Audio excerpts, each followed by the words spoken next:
الرحمن الرحيم اللهم لك الحمد أنت قيم السماوات والأرض ومن فيهن ولك الحمد أنت نور السماوات والأرض وأصلي وأسلم على حبيبك وخليلك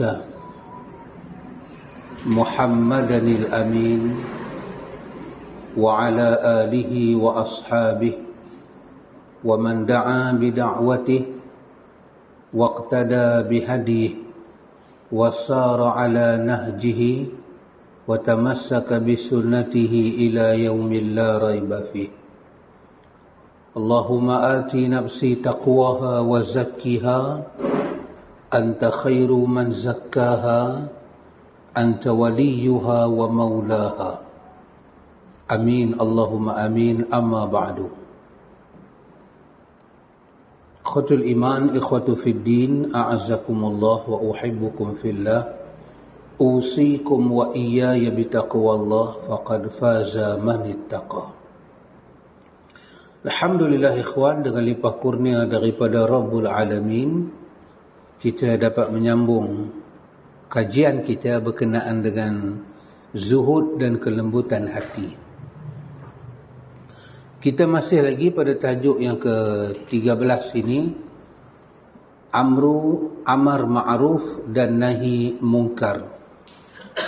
Kalau buku saya muka surat 289. Buku Mamang 274. Tajuk sama kan? Ya. Nombor bab pun sama, 13. Babnya ke-13, betul? Muka surat 273. Betul Abdul Rahman? Betul Mamang? Itu tajuk besar dia. 289. Kita 289. 290. Oh. Dia punya bab sama kan? Bab ke-13. Tajuk dia pun sama. Amar ma'ruf dan nahi mungkar. Baik. Semalam dalam kita punya kelas, kita dah bincang apa makna amar, apa makna ma'ruf, apa makna nahi, dan apa makna mungkar. Malam ni sebagai mukadimah, saya katakan kita kena susuli dengan dua partner dia. Bila sebut amar ma'ruf, bacaan yang betul al-amru bil ma'ruf, dan an-nahyu 'anil munkar, itu bacaan yang betul. Maka dia punya partner ada dua. Satu nama dia an-nasihah, yang kedua nama dia al-hisbah. Bila cakap tajuk amal al-amru bil ma'ruf wan nahyu 'anil munkar, dia kena partner dengan dua benda ni. Dia tak boleh kosong. Dan semua ulama kita bila buka tajuk ni, mereka akan buka, maknanya kita kata 4 perkara ini. Satu, al-amru bil ma'ruf. Yang kedua, an-nahyu 'anil munkar. Yang ketiga, an-nasihatu, dan yang keempat al-hisbatu. Hisbah. Baik.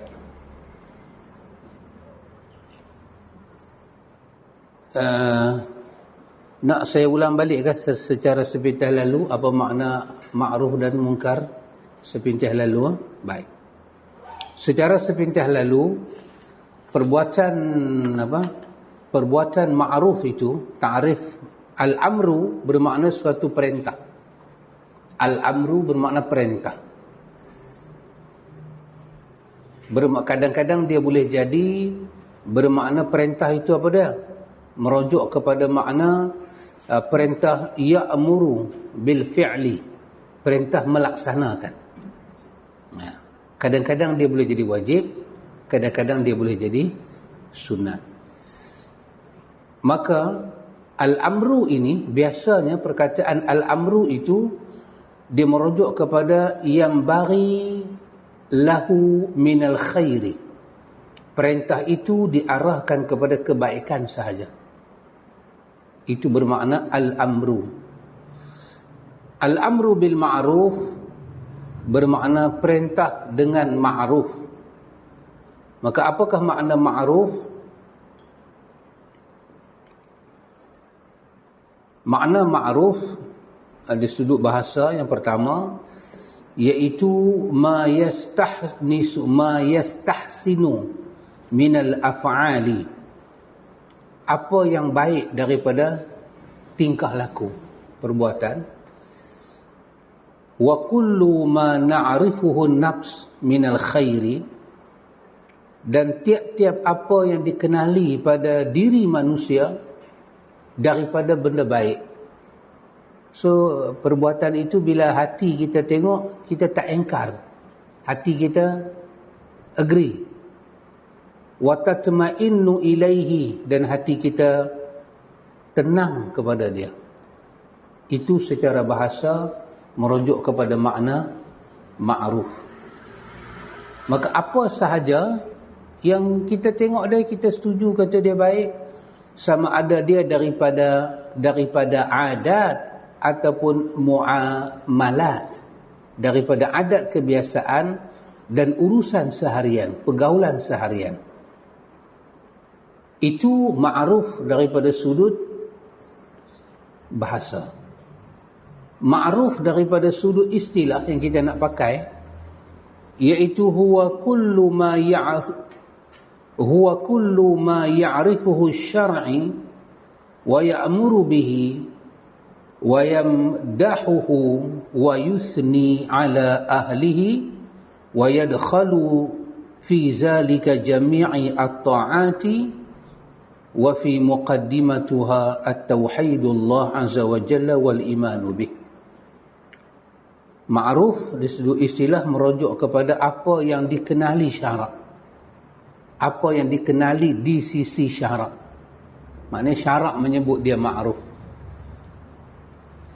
Macam mana syarak sebut dia ma'ruf? Syarak menyebut dalam keadaan wa ya'muru bihi. Syarak suruh kita buat dia. Kadang-kadang disuruh dengan suruhan wajib, kadang-kadang disuruh dengan suruhan sunat. Wa yamdahuhu wa yuthni ala ahlihi. Dipuji, disanjung ke atas orang yang melakukannya. Syarak puji orang yang buat. Syarak bagi kepada madah, pujian, sanjungan. Dan memasukkan syarak, memasukkan dia daripada himpunan ketaatan kepada Allah. Dan pada muqaddimahnya, muqaddimah maksudnya pendahuluan. Pendahuluan ma'ruf itu pendahuluan benda yang syarak iktiraf, syarak suruh, syarak puji, syarak sanjung. Siapa yang buat dia dan syarak masukkan dia dalam ketaatan, benda yang paling pertama syarak puji dan suruh ialah tauhid kepada Allah dan iman pada Allah. Maka itulah sebesar-besar ma'ruf. Jadi kalau kita tengok dari sudut bahasa tadi, semua yang melibatkan adat, muamalah, tingkah laku yang baik, yang menenangkan hati, dan kita pun tak engkar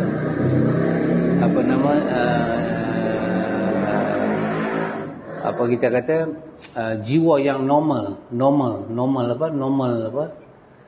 yang normal lah, tak ada nak engkar, tengok elok perbuatan dia, maka apa sahaja dia masuk sebagai ma'ruf. Hal tu hal adat ke, hal itu hal muamalat ke, sama ada daripada orang Islam ke ataupun daripada orang bukan Islam ke, maka dia jadi ma'ruf.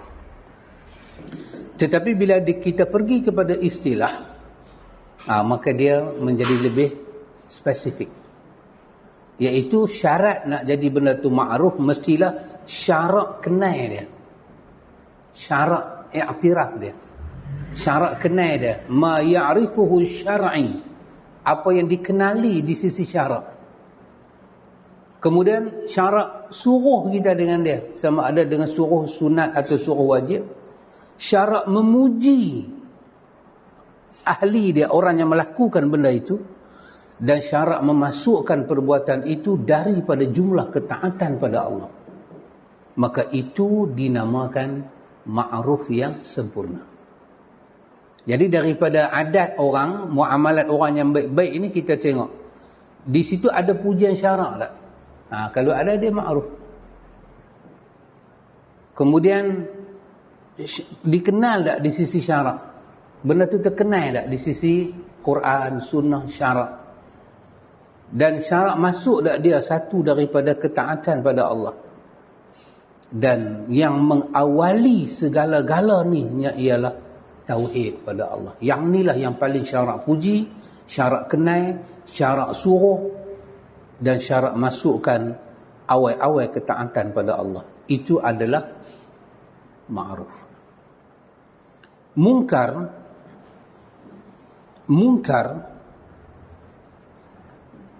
dia merujuk kepada makna yang dipakai di sisi bahasa ialah huwa ghaliban ma yajhaluhu an-nas wa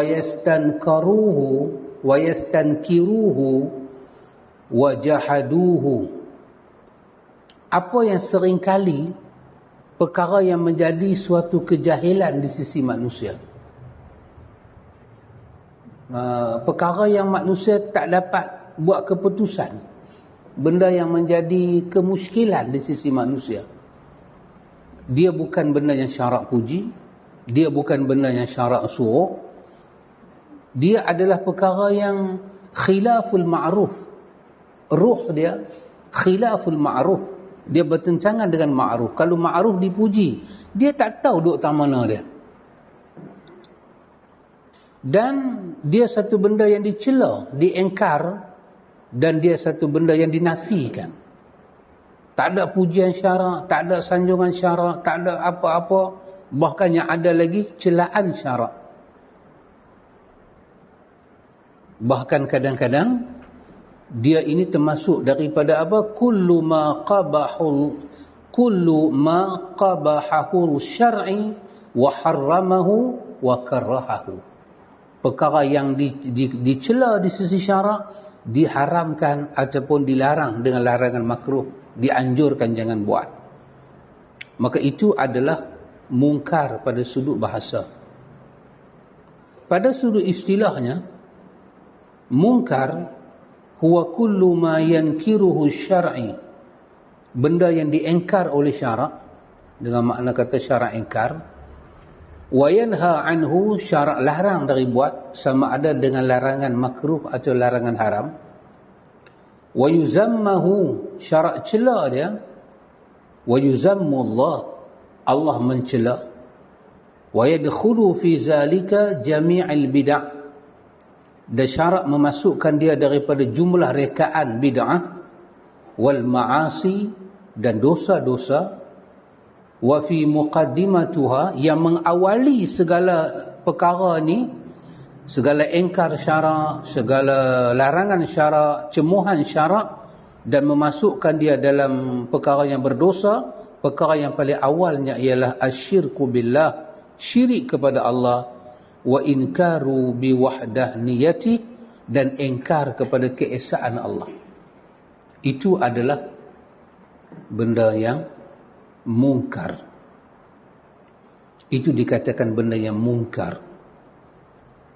Setiap benda yang syarak keji. Nanti kita hafal elok-elok ta'rif ni. Sekejap lagi kita nak tengok apakah kena mengena dia dengan tazkiyah, penyucian hati. Tak mana kena mengena dia. Clear? Boleh memang? Keponakan? Kata apa itu keponakan? Kata anak saudara. Ini keponakan ini. Anak saudara cakap apa? Anak saudara apa dia? Anak saudara lelaki. Apa itu anak saudara apa dia? Anak menakan. Macam mama. Apa? Mamu punya anak. Macam Macam mamang. Macam betul, anak saudara. Macam. Saya ingat macam. Macam. Betul. Ini macam, ini anak dia.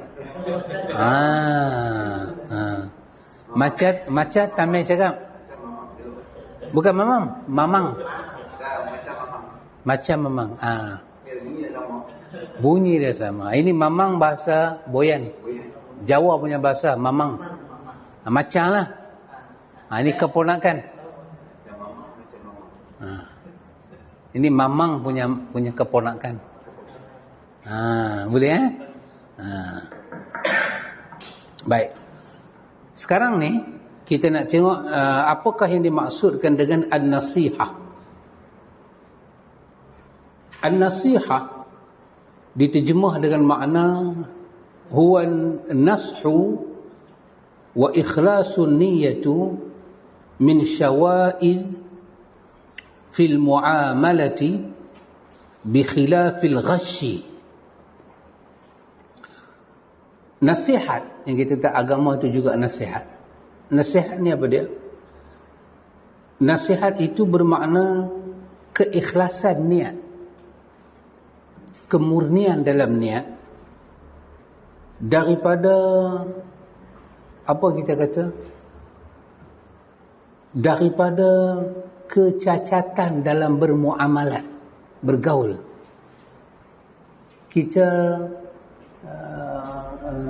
Kita ikhlaskan niat kita supaya tidak berlaku kerosakan, kecacatan di dalam muamalat.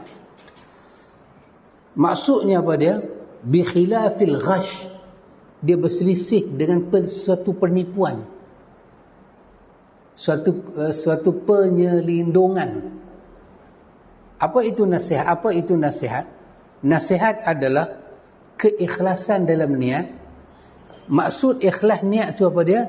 Tidak melindung niat di balik muamalat.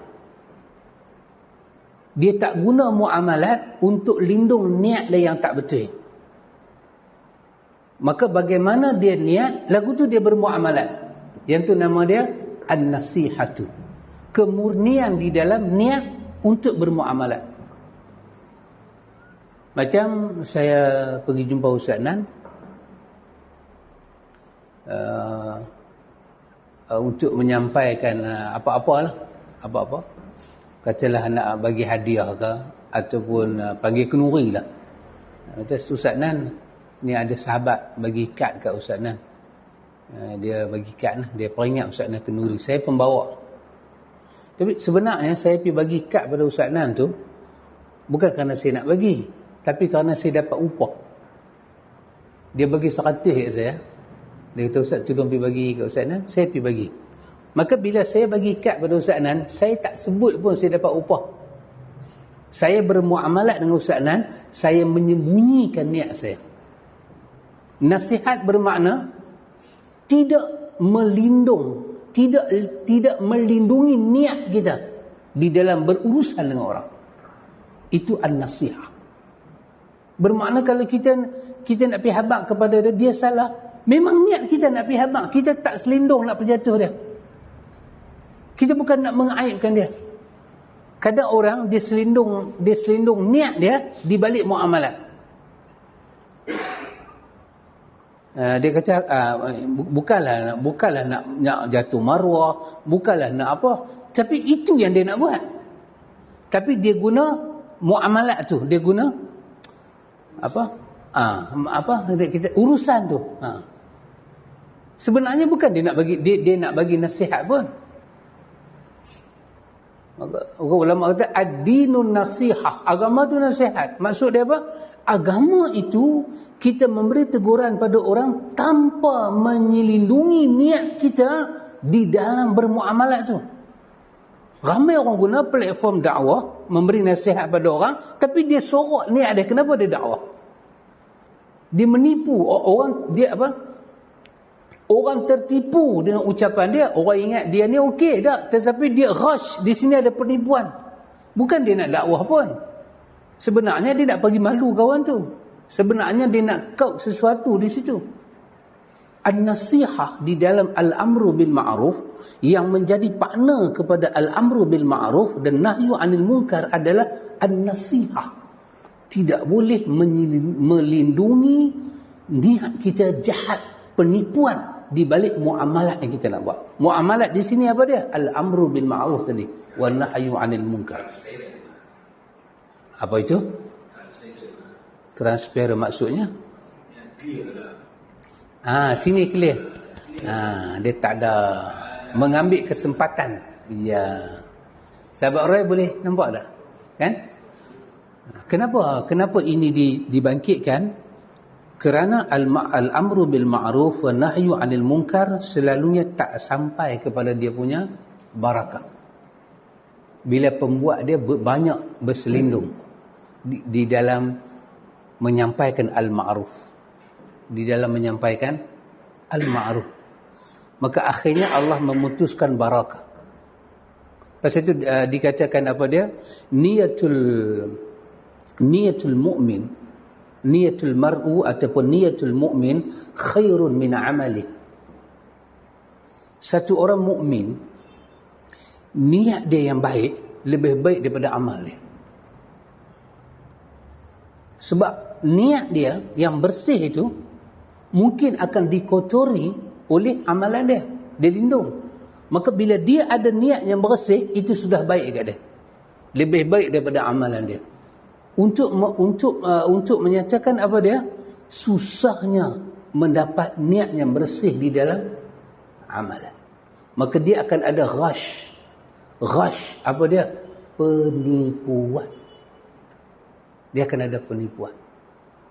Dia tak boleh transparent. Memang dia tak ada hubungan dengan Tuhan. Sedangkan Allah kata wa ma umiru illa liya'budullaha mukhlishina lahudin. Itu perintah yang pertama, ikhlas pada Allah. Dan ikhlas tu di mana? Ikhlas dalam ibadat, ikhlas beragama. Maka nanti dalam nak menjalankan agama macam-macam. Macam satu orang, dia ada kuasa, kebetulan dia berinteraksi dengan musuh dia.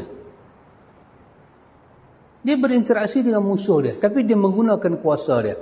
Macam mana dia nak bersih niat?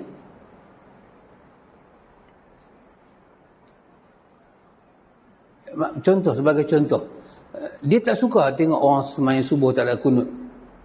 Dia ada kuasa. Maka bila dia tengok orang sembahyang subuh tak ada kunut, meminta tauliah, dia tak bagi. Macam mana dia nak transparent muamalat dengan ikhlas? Sini nak buat. Berlaku penyelindungan niat di balik muamalat dia. Kalau baca kunut sembahyang subuh tak baca kunut itu salah, maka kita kena sebut dia salah. Tapi kita kata tak salah. Tapi kalau geng tu mai, kita tak suka. Tapi kita kata dah, ini kuasa, saya menjalankan amanah. Amanah macam mana dijalankan? Jadi itu nak ikhlas, bersihkan. Apa itu? An-nashu ni bermakna bersihkan. Ikhlas bermakna murni niat daripada segala syawa'il, benda-benda yang kita kata cacat, kotor, benda-benda yang tak patut ada ketika dalam muamalat. Sebab bikhilafil ghash, nak kena berselisih dengan suatu penipuan ghash, keselindungan.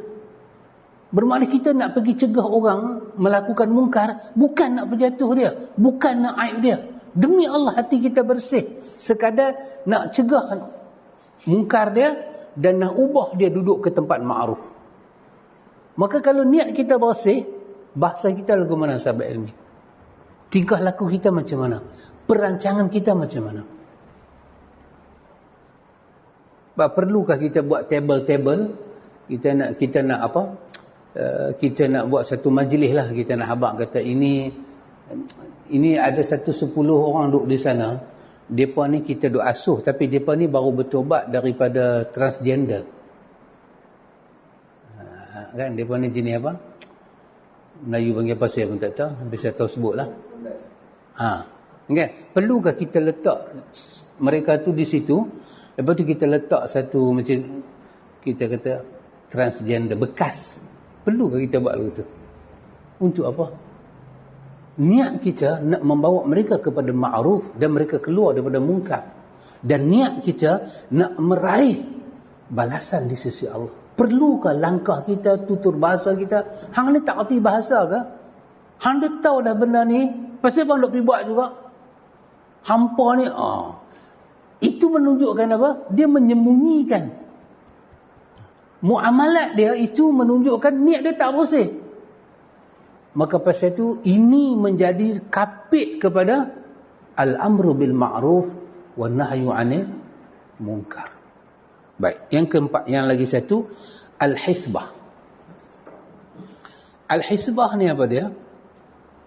Hisbah ni maksudnya ialah huwa amru bil ma'ruf idza zahara tarkuhu wan nahyu 'anil munkar idza zahara fi'luhu. Itu makna hisbah. Hisbah ni apa dia?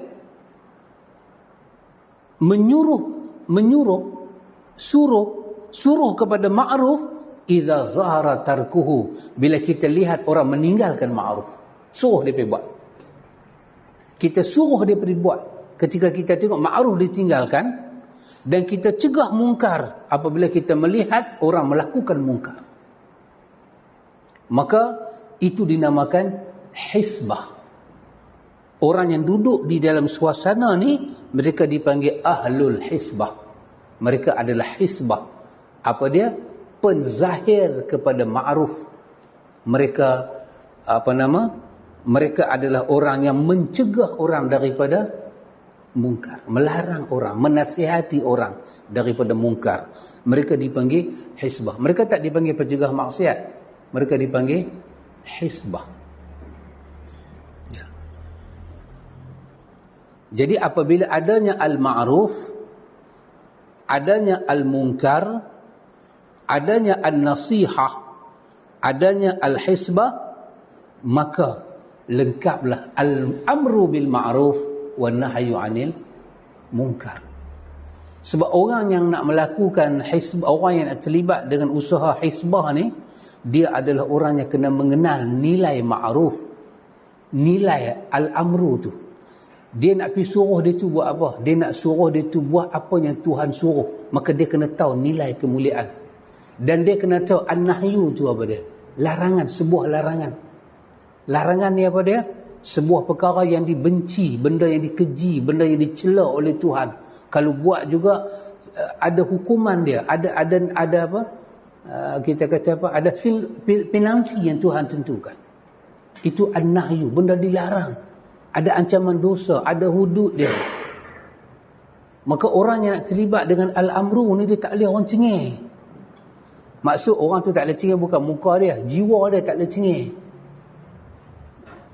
Muka cengih nak buat bagaimana, itu bukan pilihan kita.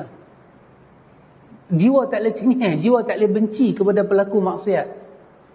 Kerana yang kita nak ubahnya ialah maksiat dia buat, bukan kita nak pergi cerca dia, pergi kata kat dia. Bukan tujuan kita mengaibkan dia. Tujuan kita adalah an-nasihah. Seorang yang melakukan amal ma'ruf nahi munkar itu ahlul hisbah. Maka ahlul hisbah itu bermotifkan nasihat. Maka dengan itu dijalankan al-amru bil ma'ruf wa nahyu 'anil munkar. Maka al-amru bil ma'ruf, nahyu 'anil munkar sebuah pekerjaan. Bukan saya menamakan saya adalah pencegah, saya adalah penyuruh kepada ma'ruf, saya adalah pencegah kepada munkar. Itu bukan nama orang, itu pekerjaan. Orang yang buat kerja itu dipanggil ahlul hisbah.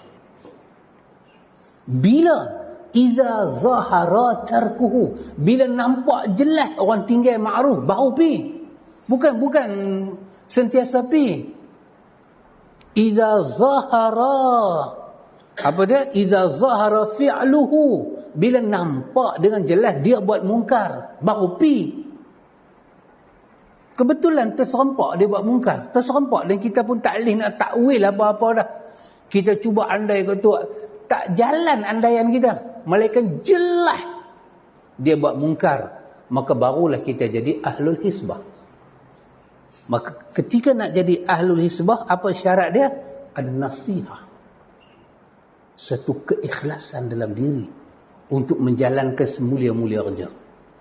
Al-amru bil ma'ruf wal nahyu 'anil munkar. Kita tak boleh mencegah orang buat mungkar dengan menghina dia, tak boleh. Tak boleh. Sangat mulia kerja ni, sangat mulia. Baik, saya tambah sikit.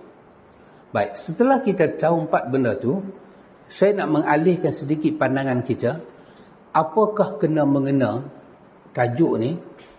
Tajuk ni dan tajuk yang penulis letak dalam buku kita ni, bab yang ke-13, amar ma'ruf nahi munkar, dengan tajuk buku kita ni, zuhud dan kelembutan hati, apa kena mengena dia?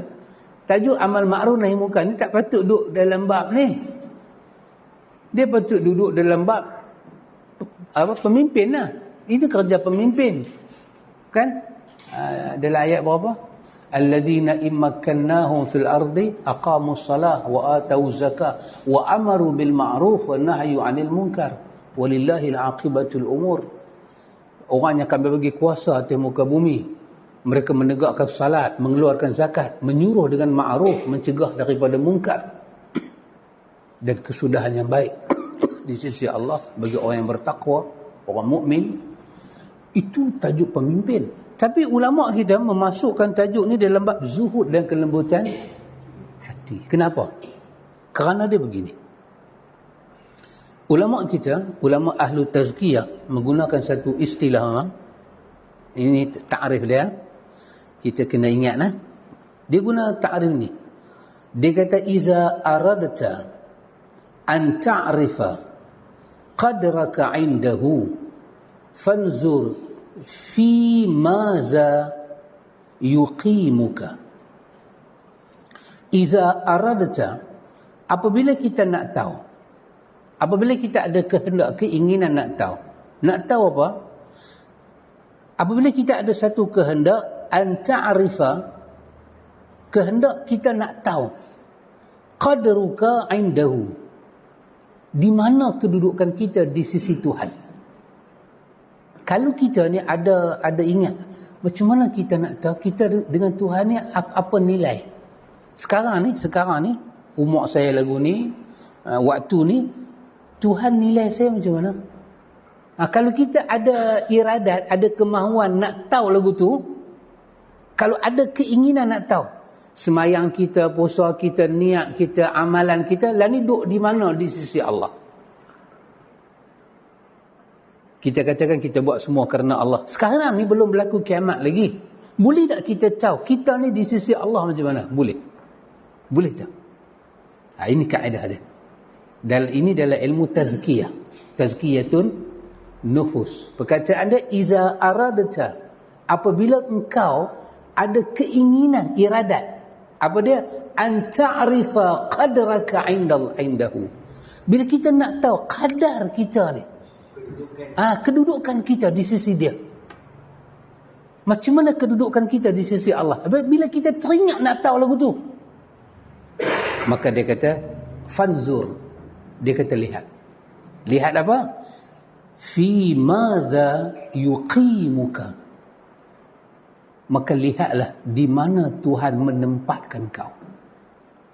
Di situ kau tahu di mana kedudukan kau di sisi Tuhan. Apabila kita nak tahu bagaimana kedudukan kita di sisi Allah, maka tengoklah di mana Tuhan tempatkan kita. Tuhan letak kita. Maksud dia apa dia? Maksud dia begini. Maksud dia,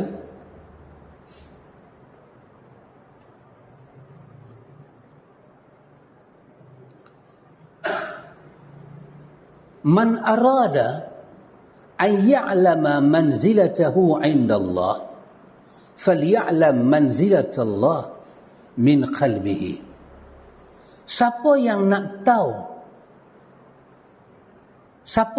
tahu sangat-sangat kedudukan dia di sisi Allah, maka cepat-cepat ambil tahu di mana kedudukan Allah di hati dia. Itulah jawapan kepada di mana Tuhan letak kita. Baik. Apa kena mengenai dengan al-amru bil ma'ruf? Al-amru bil ma'ruf kita tengok daripada sudut bahasa tadi, ma'ruf, dan tengok mungkar daripada sudut bahasa dan istilah, maka kita tengok Tuhan letak kita di mana? Perkataan kita, perbuatan kita, masa kita, di mana Tuhan letak? Pada ma'ruf, pada momen yang ma'ruf atau momen yang mungkar. Maka itu adalah jawapan daripada Allah untuk kita, di mana kedudukan kita di sisi dia. Makanya lebih hebat lagi daripada ikhwan, di manakah kedudukan ma'ruf dan mungkar tu di hati kita. Bagaimana kita bila dengar perkataan ma'ruf, kita dengar perkataan mungkar, hati kita ni macam mana bagi respon dua benda tu? Maka itulah pertandanya di mana kita di sisi Allah. Ingat balik apa Imam Ibn Qayyim dan Imam Ibn Taymiyah kata? Wilayatul Islamiyah, wilayah Islam ni, wa jama'uddin, kita himpun keseluruhan agama ni, wilayah dan daerah dia syarat dan penuh dengan dua benda ni, al-amru bil ma'ruf, nahyu 'anil munkar. Baik dia dalam bentuk jiwa, hati, ataupun dalam bentuk zahir ma'ruf itu. Kita tengoklah dengan ta'rif kita belajar tadi, kalau kita kata sunnah, sunnah duduk di mana? Duduk di tempat mungkar ke tempat ma'ruf? Ya, bid'ah. Bid'ah duduk di mana? Di tempat mungkar ke tempat ma'ruf? Riya, sum'ah, sombong, dia duduk di tempat mana? Ma'ruf ke mungkar? Dan kita tengok pekerjaan hidup kita hari-hari, bahasa kita, tingkah laku kita, fikiran kita, amal buat kita, ke mana? Kalau kita tak kata masuk pun, kita kata ke mana dia punya inabah, kecenderungan dia, ke mana pergi? Berat dia, tendensi. Tendensi kan, dia punya keberatan dia, condong dia tu ke mana? Cara kita tengok orang, orang tu memang buat salah, tapi cara kita tengok ni bodoh. Ni bodoh tu, dia duduk belah mana? Dalam ma'ruf, dalam mungkar, betul dia tu buat mungkar, dia buat salah, kita tegur dia. Masa kita nak tegur dia, ada tidak ada an-nasihah dan hisbah? Adakah kita ahlul hisbah yang ada nasihat? Sunnah itu ma'ruf kan? Macam Ustaz Nan lalu bagi contoh kan, kita pengamal sunnah, perlukah kita kata pada orang yang tak kenal sunnah, bid'ah awak ni masuk neraka, jangan buat pasal? Perlukah kita kata lagu tu? Perlu. Boleh kata lagu tu bila mana? Bila mungkar dia sama label dengan ayat tu lah. Dia satu orang yang tak tahu apa, dia tak tahu apa, dia ekor kepala apa pun tak tahu. Maka cara kita bercakap, cara kita menilai, cara kita respon, cara itulah Tuhan bagi alamat pada kita di mana kita di sisi Tuhan. Kita cepat barang, kita cepat marah, terporongan, kita lambat memaafkan orang, kita menyalahkan takdir, kita tak ada muhasabah. Itu semua duduk belah mana? Maka benarlah perkataan Imam Mamang, iza aradta, apabila kita ada satu keinginan apa? An ta'rifa qadraka indahu, kita nak tahu kita ni dekat Tuhan ni macam mana.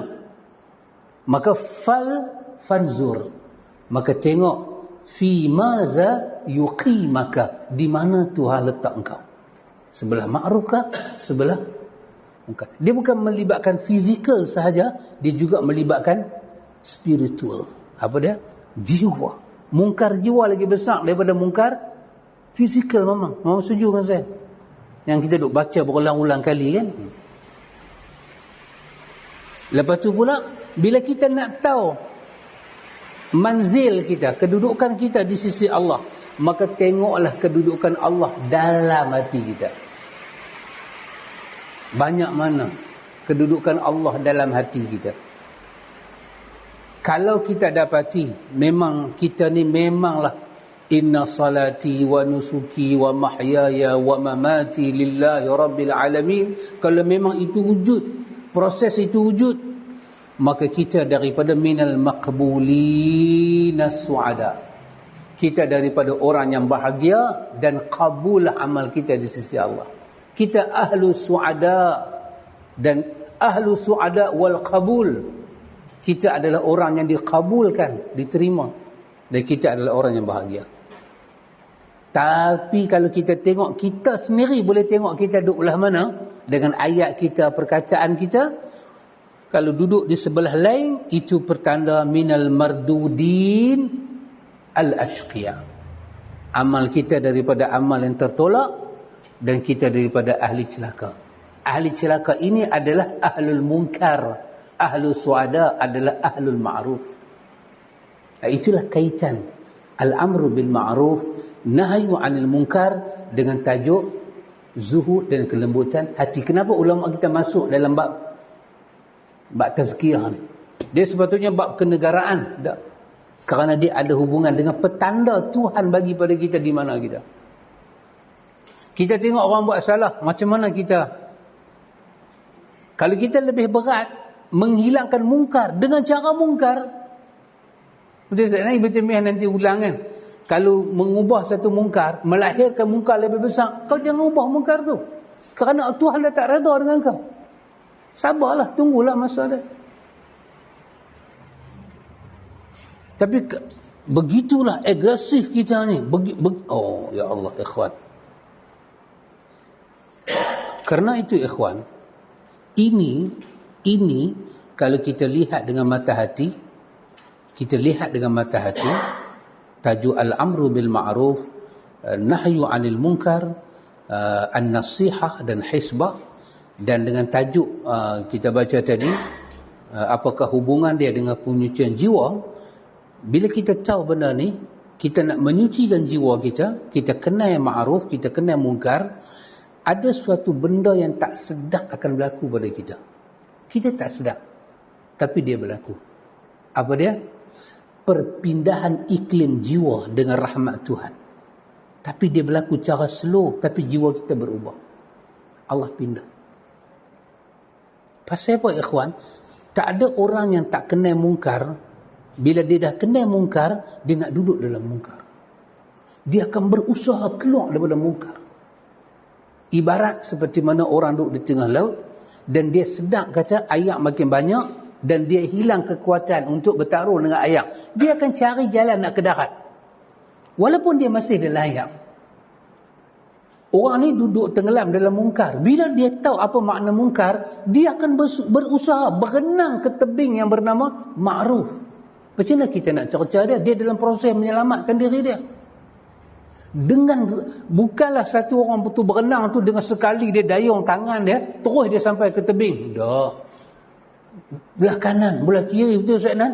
Kadang-kadang sampai krem kaki. Itu nama dia apa? Tuhan pindahkan dia dengan cara tak nampak jiwa dia. Hari demi hari. Rahmat Tuhan pindah. Dia daripada daerah murka Tuhan kepada daerah diredai Tuhan. Jadi macam mana kerja ma'ruf ni kita nak buat dengan melengking dia? Orang, yalah, maaflah saya guna bahasa agak tak apa cantik lah kan. Orang jatuh dalam najis. Perlu kata jatuh dalam najis. Dia dalam usaha nak keluar daripada najis. Memanglah najis tu busuk. Tapi orang yang nampak dia nak keluar, adakah kita akan biar dia macam tu aja? Proses nak keluar tu memang berlemuh dengan najis. Oh, aku tak boleh pegang tangan orang najis lagi, aku nak kena basuh, aku dah ambil wuduk. Oh, aku dah pakai selendang, aku dah pakai jubah. Dah, kita automatik akan. Pasal apa? Pasal dia dalam usaha nak keluar. Usaha nak keluar itu satu rahmat Tuhan kat dia. Jangan tengok najis dia, tengoklah usaha dia nak keluar. Maka Allah memberi rahmat pada dia. Tapi ingat, satu perpindahan yang terkutuk.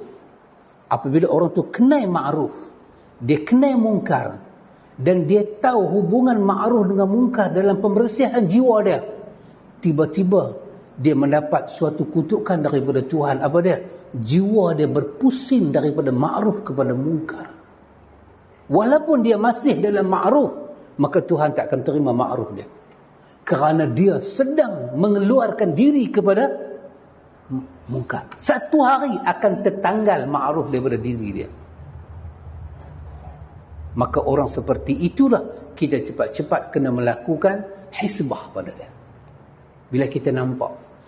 Tapi kalau mungkar tu yang zahir, nampaklah. Satu perempuan. Dulu pernah jadi kan dalam negara kita, satu perempuan pakai baju kurung, pakai tudung, dia pergi kelab. Dibuang. Dia beritahu, saya hafal Quran dah, saya mengaji apa, dia pergi buang. Dia buang habis. Dia buka pakaian dia pakai pakaian dalam saja dalam naik kelab tu.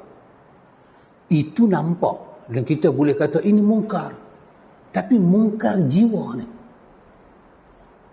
Kita mula buruk sangka dengan Tuhan. Kita mula tak boleh berinteraksi dengan rahmat Tuhan. Kita tersisih daripada kasih sayang Tuhan. Kita banyak menghukum orang daripada nampak kita. Mungkar yang macam ni. Macam mana kita nak buat? Maka tidak ada cara. Melainkan kita kena menambah baikkan pengetahuan kita. Apa itu mungkar? Apa itu ma'ruf? Dan kenapa tajuk itu dibahas dan diangkat di dalam zuhud dan kelembutan hati. Dan macam mana petanda kita nak tahu kita di sisi Allah macam mana? Ya, hari-hari Allah bagi tanda. Allah letak kita pada sembahyang subuh di awal waktu. Allah letak kita dalam majlis ilmu. Allah letak kita dalam momen kita nampak kesalahan kita dan kita mengaku salah depan Tuhan. Itu keadaan apa? Itu keadaan ma'ruf. Keadaan itu kita dekat dan kita bernilai di sisi Allah. Di mana Tuhan letak kita? Dia Ustaz Nan dengan ujian. Ujian ni di mana Ustaz Nan? Isteri bukan satu, dua-dua demam. Kak Nah ni demam. Ayu jatuh renggang tulang. Balik ni hantar hospital, pi balik bawa lagi satu pergi hospital pula. Telah jatuh ditimpa. Subhanallah. Betul? Macam mana nak buat? Jam. Tapi letihlah Ustaz nak jaga dua-dua. Dalam letih tu Allah boleh ambil Ustaz letak majlis ilmu. Di mana? Di mana tempat? Ma'ruf ke mungkar? Ma'ruf. Dia setiap kali kita dapat muamalat lagi, pakai stocking lagi. Sahabat Roy balik manager lagi tak pakai stocking.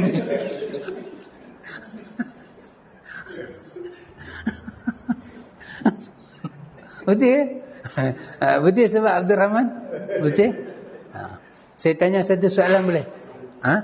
Sahabat Abdul Rahman, macam mana kita nak tahu kedudukan kita di sisi Allah? Sahabat Abdul Rahman boleh faham soalan saya? Boleh? Di mana, macam mana kita nak tahu kedudukan kita di sisi Allah? Macam mana? Kita tahu di mana Allah di sisi hati kita. Di mana Allah dalam hati kita? Kan? Kita dengar azan, kita rasa apa? Kita dengar sunnah, jiwa kita macam mana? Kita tengok orang susah, jiwa kita macam mana? Itulah Tuhan. Itulah kedudukan kita di sisi Tuhan. Allahu Akbar. Betul sahabat Abdul Rahman? Betul. Macam mamang. Yang macam mana? Oh, macam mamang. Agak pernah kan? Betul? Ya. Betul Pakcik Tamim? Pakcik Tamim setuju? Kita orang tua ni kan, dengan tak larat, dengan hujan. Tapi Allah boleh bagi kekuatan kita main mengaji. Betul sahabat Zul, pada balik pulau mai, sahabat Zul Arifin. Gelap lagi. Naik motor pula. Sahabat Roy habis kerja, penat, tak balik. Mai terus. Ni semua ni, lihatlah dengan mata hati di mana Tuhan tempatkan kita. Dengan itu kita akan bersyukur. Kita ada hubungan dengan Tuhan. Kita jangan bangga lah. Kita syukurlah pada Allah. Subhanallah. Ya. Itu saya. Saya ada isteri. Ada satu isteri. Sana ada. Ha? Sedih lah. Duk bagi nasi ayam tak lepas. Apa beli jangan apa besar ke benda-benda macam tu.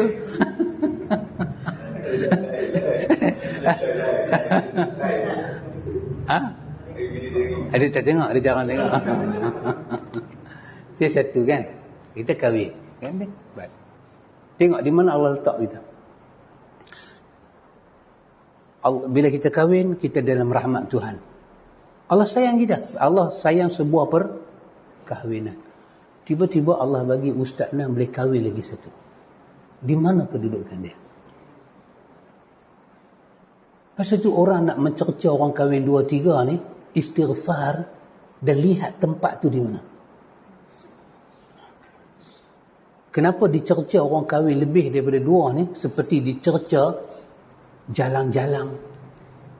Dicerca apa? Orang yang duduk dalam kancah dosa. Tahukah? Nilai kita di sisi Allah. Satu orang kata, aku nak zina. Aku nak buat dosa. Satu orang kata, ya Allah, izinkan aku kahwin dan rezekikan aku kahwin. Di mana Tuhan tempatkan orang ni? Di mana Tuhan tempatkan orang tu? Kita hajat kahwin 2 ni ada niat nak kahwin 2. Niat apa itu sahabat Helmi? Niat apa? Niat tu nama apa? Mungkar ke ma'ruf? Takkan niat pun tak berani. Niat ni bini tak tahu. Takkan niat pun tak berani. Ya, Ustaz Nan. Ustaz Nan bukan kata niat, beramal, bermuamalat. Takkan kita tak ada niat. Dan kita kata kat bini kita, niat nak kahwin lagi satu tu, hang nilai tengok. Di sisi Tuhan, niat tu niat apa? Tuhan benci, Tuhan kutuk. Kan selalu orang perempuan nanti kata, apa kurangnya saya? Siapa kata hang korang? Kahwin lagi satu bukan pasal korang. Pasal apa Nabi kata? Istakmala al-iman, sempurna iman. Sahabat Nabi kata, kami tak mau satu malam dalam hidup kami tidurkan buat isteri. Kalau di Abdullah bin Mas'ud punya dahsyat. Saya ingat kalau Abdullah bin Mas'ud duduk dalam rumpun Melayu, dia kena maki teruk. Dia kata, kalau besok hari mati aku, dan hampa tanya kat aku hari ni nak buat apa, aku nanti jawab, hari terakhir aku nak kahwin. Kerana Nabi kata apa? Sebahagian takwa tu 2 kan. Satu dapat dengan takwa, lagi satu sempurna takwa dengan kahwin. Dan aku tengok bagaimana Nabi hidup. Dia hidup dengan isteri-isteri dia. Dia mati, dia tak meninggalkan isteri dia. Niat tu macam mana niat tu? Dahsyat memang. Saya bagi semangat kat memang ni. Jangan takut memang. Pasang niat. Pasang niat. Niat tu saja. Niat ni siapa tahu niat kita Ustaz Samsul. Kalau niat pun tak berani, jangan jadi mamang lah. Jadi apa kecang? Puding kecang. Ini puding kecang. Niat dapat satu kan? Ya. Niat dapat satu. Amal dapat 2 lagi. Amal dapat 2. Bismillah. Nanti dulu kan. Nanti dulu dia. Ni Ustaz, pasal tu saya kata Ustaz Nam mursyid kita. Ustaz Nan mursyid kita. Kita Ustaz Nan bagi nasihat, bagi pandangan. Sebab Ustaz Nan kesabaran dia jauh daripada kita. Bermakna kesabaran Ustaz Nan, kematangan dia berfikir, mengantuk urusan hidup, dia macam di atas, kita di bawah. Cerdik macam mana pun kita, sahabat Abdul Rahman, kita tak bolehkan jadi lebih cerdik daripada Ustaz Nan. Kita, bini kita sakit, kita jaga. Kita sakit, bini jaga. Ustaz Nan, isteri sakit, dia jaga. Kalau kata letih, dia double. Kalau Allah bagi pahala kat dia, juga double. Dan kalau dia diuji, juga double. Kalau dua-dua buat perangai, double. Betul tak? Jadi kita kok mana pun, Ustaz Nan adalah mursyid kita, pemimpin kita. Walaupun kerjaan baru tak terbentuk, Ustaz Nan tetap pemimpin kita. Jadi itulah maksud saya, kita melawak lah kan. Tapi maksud saya apa dia? Di mana nak tahu? Bila masa kita marah, kita nak tahu. Masa kita marah tu kita dekat ke jauh dengan Tuhan? Tengok di mana, macam mana kita marah, ayat apa yang keluar, dan masa kita marah ke mana. Masa kita dapat nikmat, apa kita cakap? Orang menega kan, kalau dia menega dia cakap. Bila dia nak tahu masa dia dapat nikmat, apa nilai dia di sisi Allah. Tengok di mana Tuhan tempatkan hati dia, dan di mana Tuhan dalam hati dia. Kalau dia beritahu pelari dia bagus, pengadang dia elok, dia pagang semua bisnes dia, Tuhan tak ada. Maka itulah nilai dia di situ. Tuhan tak pandang dia. Allahu Akbar. Maka itulah yang saya nak kata tadi, hubungan al-amru bil ma'ruf, nahyu 'anil munkar, an-nasihah dan hisbah dengan kesucian jiwa.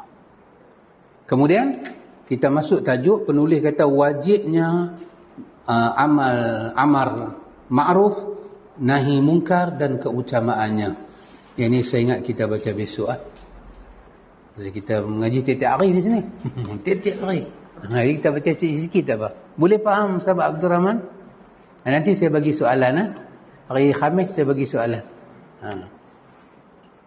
Wallahu ta'ala a'lam. Ini kita sambung besok insya-Allah. Subhanakallahumma wa bihamdika asyhadu an la ilaha illa anta astaghfiruka. Wassallallahu ala nabi Muhammad walhamdulillah.